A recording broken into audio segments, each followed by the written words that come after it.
Sur ce, je retrouve le ministre de l'Immigration, Mark Miller. Bonsoir, Monsieur le ministre. Bonsoir, Esther. Vous avez déjà dit que le système d'immigration au Canada n'a pas été adapté au 21e siècle. On attend d'ailleurs des histoires d'horreur, des gens qui vivent au Québec depuis 1 an, 5 ans et peut-être même plus que ça et qui peinent à renouveler leur permis de travail. Alors, en quoi ce que vous avez annoncé aujourd'hui va permettre de réduire les délais dans votre ministère? Bien, je pense, Esther, puis très bon point d'entrée. Ce que les gens s'attendent de nous, c'est qu'on règle nos affaires et qu'on modernise un système, comme je l'ai dit, qui n'a pas été adapté au 21e siècle. Les choses étant faites à la main, on a vu dans la foulée de la COVID des délais de traitement vraiment inacceptables. Puis derrière tout ça, il y a un être humain, parfois qui attend trop longtemps pour quelque chose de très banal, mais très important pour leur vie au Canada. Donc, la chose qu'on entend de notre réflexion stratégique qu'on a mis en place depuis février, où on a entendu des milliers de personnes, c'est de s'assurer qu'on regarde notre stratégie dans l'optique d'un gouvernement qui se doit de mieux coordonner avec les provinces, les territoires, mieux faire leurs affaires, c'est-à-dire réduire les délais de traitement dans des dossiers parfois très simples, et de s'assurer qu'on procède à cette intégration plus raffinée de l'offre et la demande que ce qu'on fait aujourd'hui. Alors, ça implique plusieurs affaires, mais 3 grands thèmes qui se dégagent de cette révision stratégique, dont les conclusions ont été faites de façon publique aujourd'hui dans notre document de stratégie. Oui, donc une meilleure coordination. Il y a un sondage commandé par l'Initiative du siècle qui a été publié cette semaine et qui affirme que 44% des Canadiens estiment qu'il y a trop d'immigration. C'était 27% l'an dernier. On le voit, l'appui est en chute libre. Comment vous réagissez, vous, à ces chiffres? Bien, je les regarde en profondeur d'abord et j'essaie de les décortiquer. On sait qu'au Canada, on a généralement eu un consensus très fortement majoritaire sur l'importance de l'immigration.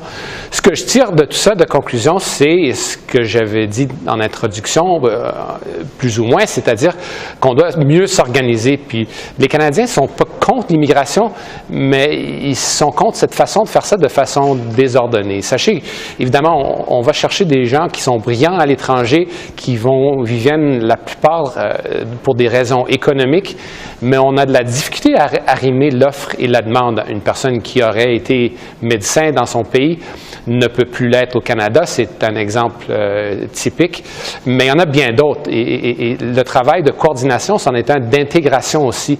Donc, mieux d'intégrer, mieux de prendre en ligne de compte les besoins de logement, les besoins en soins de santé. Ça ne veut pas dire pour autant qu'on prend moins de monde, mais qu'on s'organise mieux. Alors, la réflexion qu'on a eue au sein du cabinet, au sein de mon gouvernement et de mon ministère, c'est de regarder ces données, regarder les sondages qui sortent, puis de répondre aux questions et aux préoccupations des Canadiens. Ce n'est pas une plaidoirie contre l'immigration, mais mais plutôt une plaidoirie pour une immigration qui est plus réfléchie et mieux coordonnée, notamment avec les provinces. Au mois d'août dernier, on se rappelle que vous avez rejeté l'idée de réduire les cibles en immigration d'ici 2025. Vous avez dit que vous ne voyez pas de scénario où ça se produirait. On sait que vous allez publier vos nouvelles cibles demain. Est-ce qu'il y a un risque de perdre l'adhésion des Canadiens face à l'immigration si vous maintenez vos cibles, justement? Bien, moi, il y a toujours un risque, hein, et je suis évidemment très préoccupé.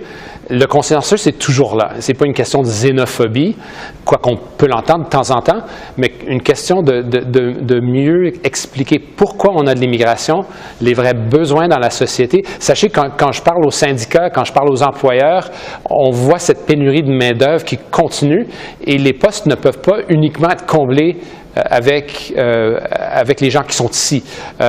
Donc, ça va prendre de l'immigration et vous savez, comme gouvernement, on a été très ambitieux en matière de logement. toutes ces constructions ne vont pas se faire sans des métiers dans un domaine où les gens sont en train, où il y a une certaine dépopulation avec une courbe démographique de gens dans l'industrie de la construction qui vieillissent puis qui travaillent plus dans le domaine. Alors, ça va prendre plus d'immigration, ça va prendre plus de gens qui sont bien formés et une immigration qui est vraiment tissée sur mesure. C'est notamment la conclusion que je tire de tout ça. Mais est-ce que le scénario d'une stabilisation des cibles pour 2026 est le plus probable pour l'annonce de demain? Bien, sans vous dire exactement ce que ça va être, il reste encore à peu près une douzaine d'heures et quelques miettes.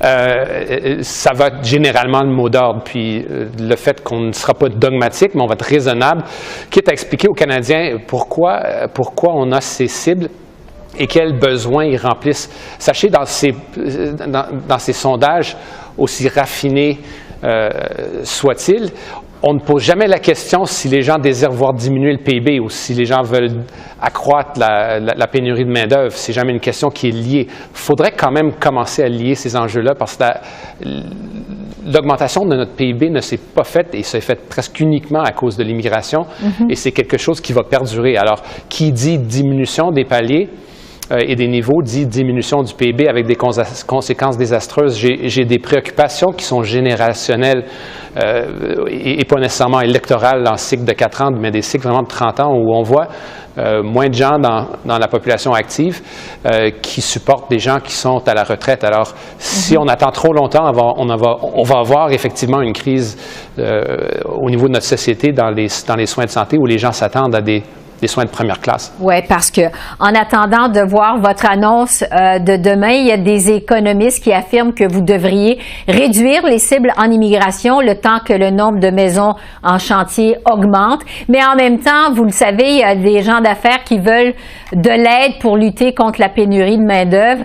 Comment vous allez réconcilier les deux? En fait, est-ce que c'est vraiment possible? Moi, je crois que oui. Évidemment, les économistes ont droit à leurs prémices et leurs conclusions et leur point de vue. J'estime parfois, quand je lis ces rapports, qu'il y a une confusion entre cause et corrélation. Il faut éviter, je pense, d'en faire une équation linéaire. C'est très complexe, comme vous le soulignez. Et parfois, on se penche un peu trop sur le volet offre sans toucher le volet de demande, et je pense que c'est une erreur parce que les immigrants contribuent à l'essor économique, contribuent à la construction, contribuent à l'investissement en infrastructure, mais quand on le fait de façon moins raisonnée, ces gens-là eux-mêmes manquent des maisons et ont besoin de nos services qui se font parfois assez rares. Alors oui, c'est complexe, mais je pense qu'on peut le faire comme pays, mais encore une fois, quand on est coordonné. Oui. Alors, on va surveiller votre annonce de demain avec beaucoup d'intérêt. Mark Miller, ministre de l'Immigration, merci beaucoup. Merci. Je vous remercie.